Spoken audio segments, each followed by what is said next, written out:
Welcome to the Mindfulness Meditation Podcast presented by the Rubin Museum of Art. We are a museum in Chelsea, New York City that connects visitors to the art and ideas of the Himalayas and serves as a space for reflection and personal transformation. I'm your host, Tashi Chudran. Every Thursday, we present a meditation session inspired by a different artwork from the Rubin Museum's collection and led by a prominent meditation teacher from the New York area. This podcast is a recording of our weekly in-person practice. In the description for each episode, you will find information about the theme for that week's session, including an image of the related artwork. Our Mindfulness Meditation Podcast is presented in partnership with Sharon Salzberg and teachers from the New York Insight Meditation Center, the Interdependence Project, and Parabola Magazine, and supported by the Frederick P. Lenz Foundation for American Buddhism. And now, please enjoy your practice. Good afternoon, everyone. Tashi Delek. Welcome to Mindfulness Meditation at the Rubin Museum of Art. I'm Tashi Chudran, Himalayan Programs and Communities Ambassador, and I'm so happy to be your host today. We are a global hub for Himalayan art with a home base in New York City, and we're so glad to have all of you join us for our weekly program where we combine art and meditation. Inspired from our collection, we will first take a look at work of art from our collection. We will then hear a brief talk from our teacher, Kaira Lingo, and then we will have a short sit, 15 to 20 minutes for the meditation guided by her. Now, let's take a look at today's theme and artwork. The theme this month is liberation. The art connection for today's session is this incredible three-bladed ritual peg, kila or purba, origin from Tibet, about 1600 to 1699. It's a metal. The purpose of the ritual dagger is to subdue negative forces. This enables practitioners to transcend limitations and attain spiritual liberation. The description of this beautiful ritual object is, this is a purba in Tibetan, and in Sanskrit it is kila. It's a ritual dagger, a three-sided peg, nail-like ritual implement deeply rooted in Indo-Tibetan Buddhism and Burn traditions. They are sometimes described as daggers, usually made from metal or wood. The most desirable of the metal purbas are made from meteorite iron. Sandalwood is also popular. The specific materials are also advised for certain ritual practices as well. The principal deity associated with the purba is Vajrakilaya. According to the tradition of Vajrakilaya, there are four purbas. That's Kerim, which is a generative phase, Jorim, which is a dissolution phase, the absolute purba, Rikpa Tönche purba, and so forth. And alternatively, the enlightened mind purba, the immeasurable compassion purba, the wisdom awareness purba, which is Rikpa Ishiki purba. So this particular one is exquisitely crafted three-sided ritual dagger, was never used in battle, but still an effective weapon in esoteric ritual practices. This has the power to pin down and annihilate negative forces and ultimately all forms of attachment to one's ego. An ego is considered one's worst enemy that brings so much suffering. So the purba is used as a ritual implement to signify stability on a prayer ground during ceremonies. Although ritual daggers can vary in form, the handle and the blade are said to combine transcendent wisdom and skillful means. The triple blades arranged around the central axis of the dagger symbolize mastery over the three realms of desire, form, and formlessness. These purbas generally have three faces at the top and crowned with a half vajra, but this purba has a horse head at the top rather than a half vajra, and Garuda sinking its teeth into the dagger's blade. Now, let's bring on our teacher for today. Our teacher is Kaira Lingo. Kaira Lingo is a Dharma teacher with a lifelong interest in blending spirituality with social justice. After living as an ordained nun for 15 years in Thich Nhat Hanh's monastic community, Kaira now teaches internationally in the Zen lineage and the Vipassana tradition, as well as in secular mindfulness at the intersection of racial, climate, and social justice, with a focus on activists, Black, Indigenous, people of color, artists, educators, families, and youth.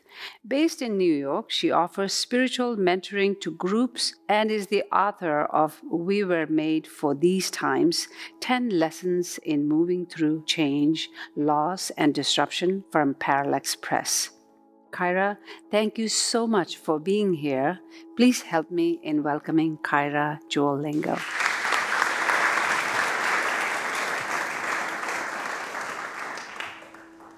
Thank you so much for having me.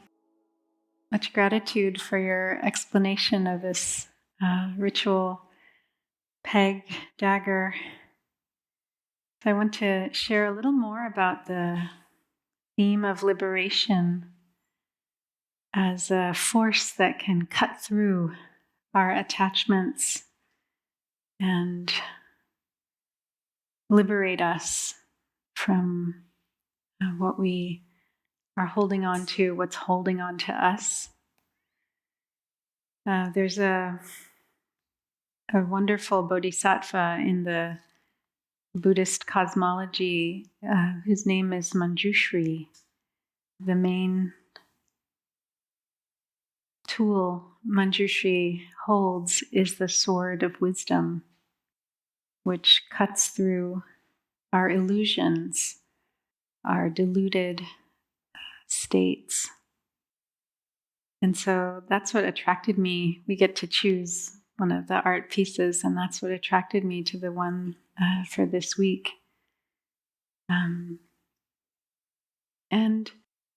the Buddha, before he entered his life as an ascetic, in those days, the princes, the royal family, they had long hair. So the Buddha had very long hair, and it's said that before he entered the forest to become a wandering ascetic, he took all of his hair and he cut it off with his dagger. So there's this image of releasing the things that hold us back, that somehow keep us weighed down. And when I became a nun in the Plum Village tradition of Thich Nhat Hanh, we all recited out loud this poem as our head was being shaved. And it was, shedding my hair completely, I make the great vow today to cut to the root of all of my afflictions and bring joy to all beings. So evoking that act of the Buddha cutting off his hair. So, but we need something sharp, we need something strong to do that. So that's this peg that is this very powerful symbol. And the fierce faces that you saw at the handle, the top of the handle, we need fierceness in our spiritual practice as well. It's not just about gentleness and kindness and sweetness. All of those things can be fierce too. So in many temples throughout Asia, you'll see two bodhisattvas guarding the gates of the temple. One is very kind and compassionate, and the other is very fierce and has fangs and tongue sticking out and claws. And it's just showing that both of those qualities are needed, that we need to be able to welcome in what is wholesome and show this aspect of ourselves that's gentle, but we also need to be able to say no, to guard ourselves, to guard what is important to us, to cut off what is harmful or what is holding us back. Both of those things are needed. So that very powerful ferocity on the handle is a part of, it's a reminder of this energy that we want to also be cultivating. Right?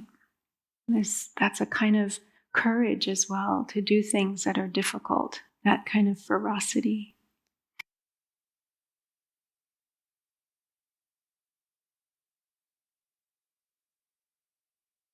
So, just one last thing to name that this removing illusion that this sword of wisdom, this peg, helps us to do is also really distinguish between what's wholesome, what's unwholesome, to make choices that are really helpful for us, to have that kind of clarity, right? When you think of just cutting through something, there's clarity there. You can see, because so often we are in the face of veils of illusion that keep us confused. We can't quite, but that clarity of being able to really see and then act on that insight. So there's just a verse that I want to share that is found in the 37 practices of all bodhisattvas. That's about acting from this place of clarity, seeing our mind, making choices that are beneficial. It's Jalse Tokme Zangpo, as Tashi helped me to pronounce correctly, hopefully. So the verse is, in short, no matter what one might be doing, by examining always the status of one's mind with continuous mindfulness and alertness to bring about the good of others, this is the practice of all bodhisattvas. So this kind of penetrating wisdom and insight, this sharpness of this that this peg could support us with, it's to help us examine our minds, whatever we're doing, wherever we are, know what's in our mind. And with that knowing, we look to see how can we live for the benefit of all beings? What kind of clarity do we need to be able to not create suffering, but instead bring about well-being for ourselves, for others? So with that, I'll invite us to practice coming into the most comfortable posture position that's available to you right now.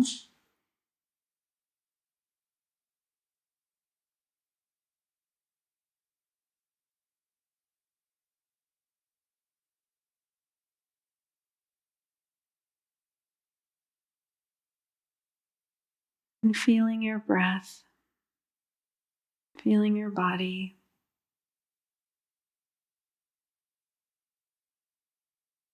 Allowing yourself to be here as fully as you can.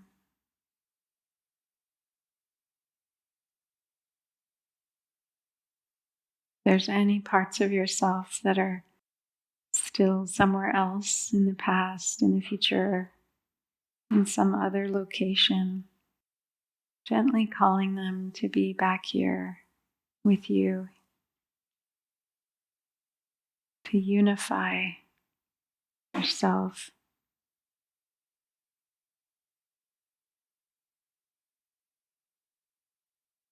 It can help to take a few deep breaths. Maybe we take 3 of the deepest breaths we've taken all day. Deep inhale into the belly and a full, long exhale. And a few more like that if that's helpful.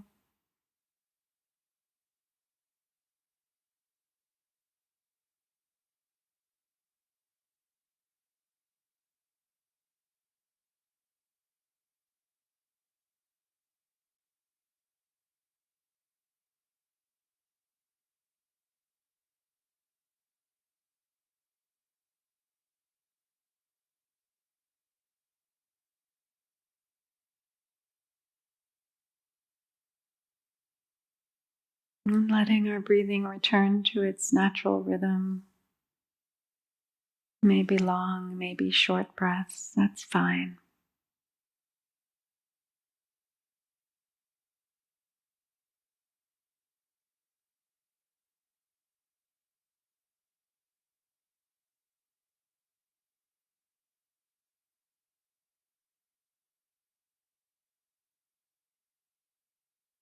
And giving space and time for your body to settle, the skin, the flesh, the bones, to really release their weight onto the support of the earth.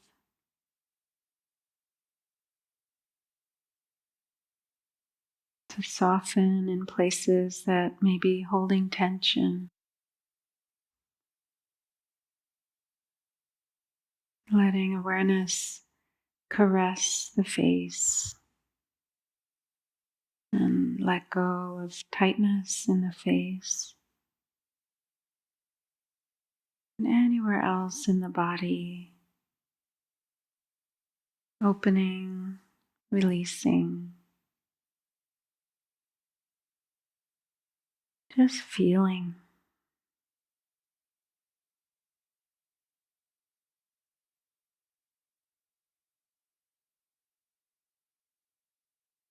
Allowing whatever is here in the body and mind to simply be.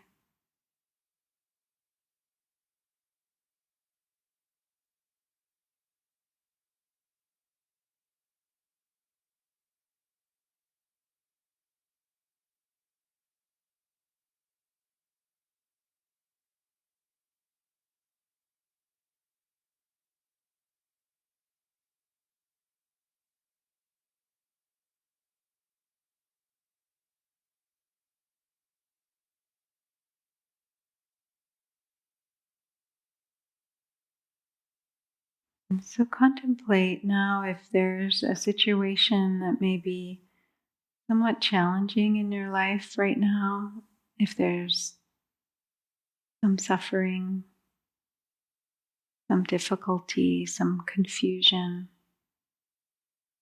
some doubt, maybe a conflict or a grief.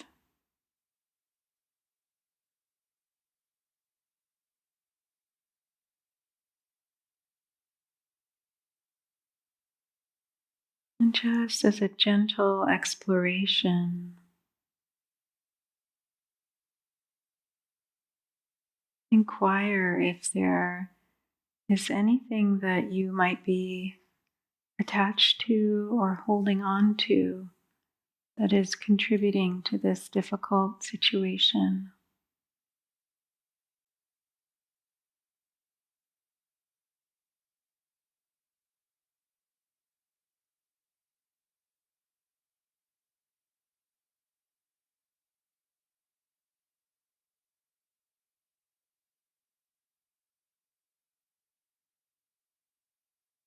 If you can identify some way in which you're holding on to something,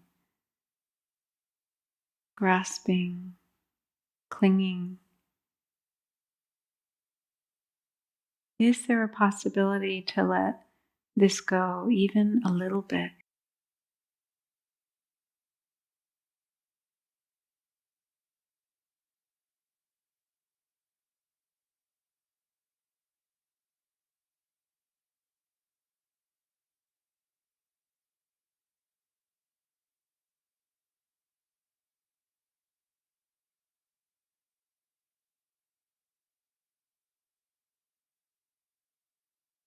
When I reflect on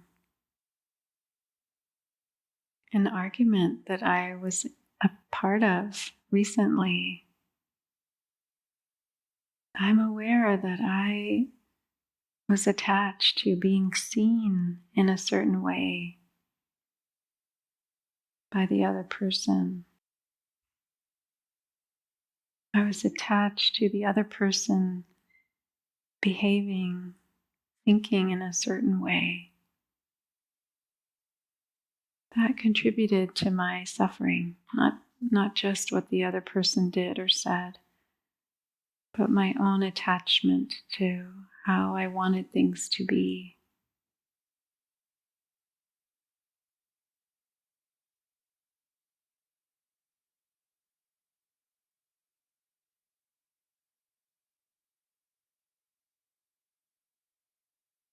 What is it that you may see in yourself that keeps you wound up, tight, or caught in this difficult situation?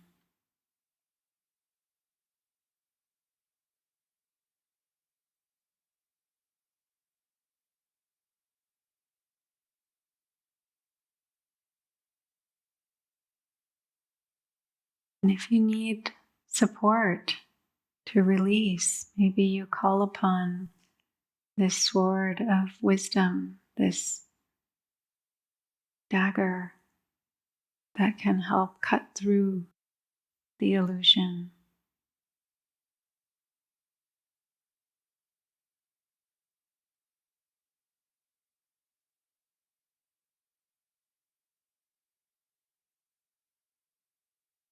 It may feel like a violent image, but it's coming from a place of deep wisdom, deep love,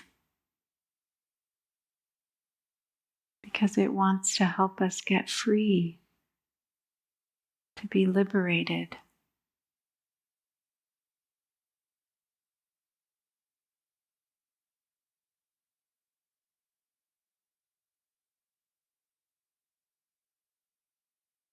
So don't be afraid to tap into the fierce bodhisattva, the fierce faces at the head of the dagger.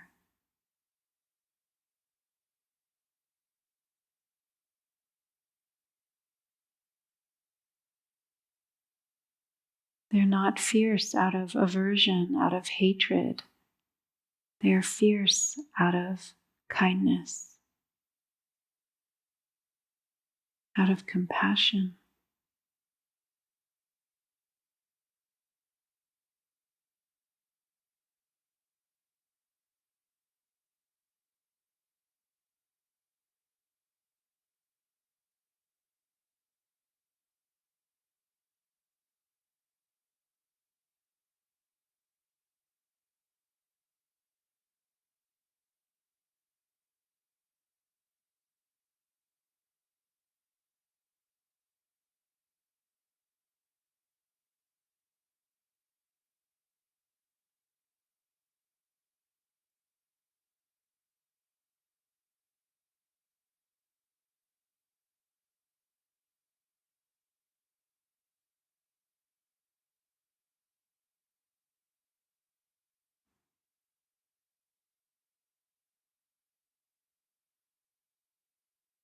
So see yourself in this difficult situation.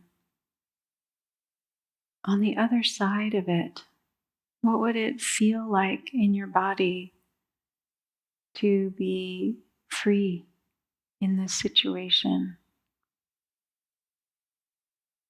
To have seen through the illusion, to have cut off the binds, the things that bind you.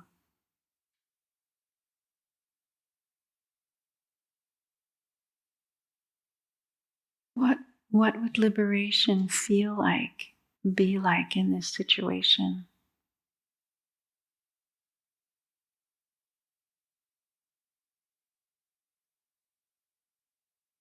And really spend time experiencing that in your body, in your mind now.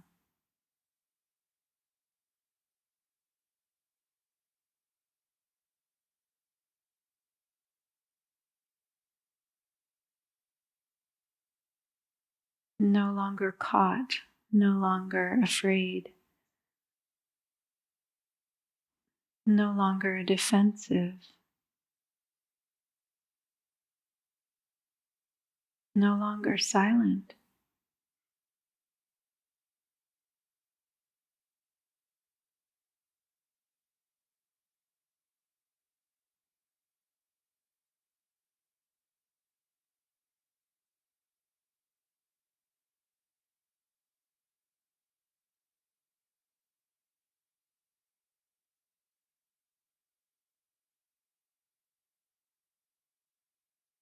letting go of whatever notion or idea or expectation or requirement that you might have of yourself, of the other, or the others, of the situation.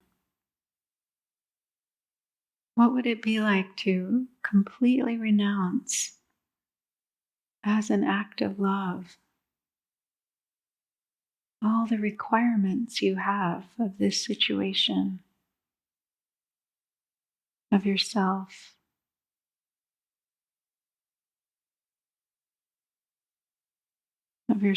in the past, of yourself in the present, of yourself in the future? To completely let go of expectations, judgments,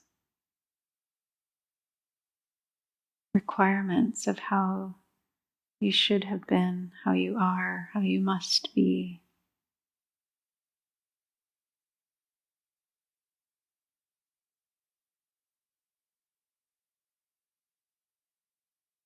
Cutting through whatever resistance is there to how things actually are.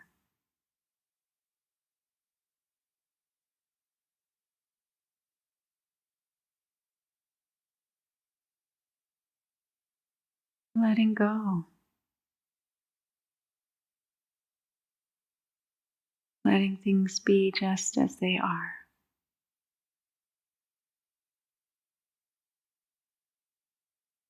Not fighting.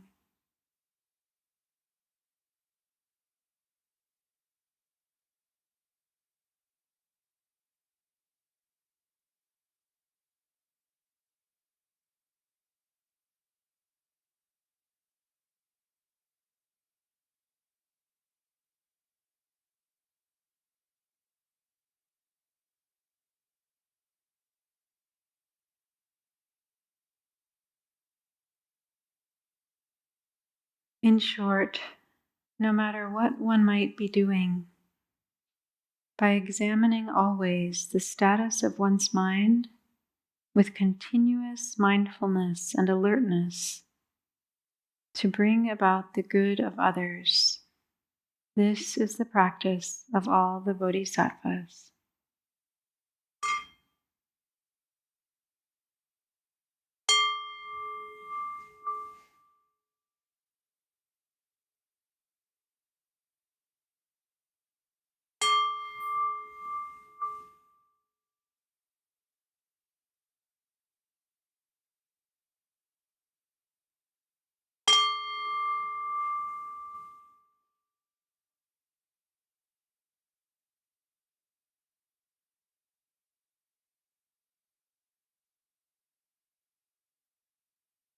Thank you so much for that, Kaira.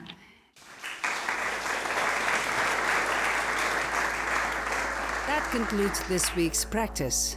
To support the Rubin and this meditation series, we invite you to become a member at rubinmuseum.org/membership. And to stay up to date with the Rubin Museum's virtual and in-person offerings, sign up for our monthly newsletter at rubinmuseum.org/e-news.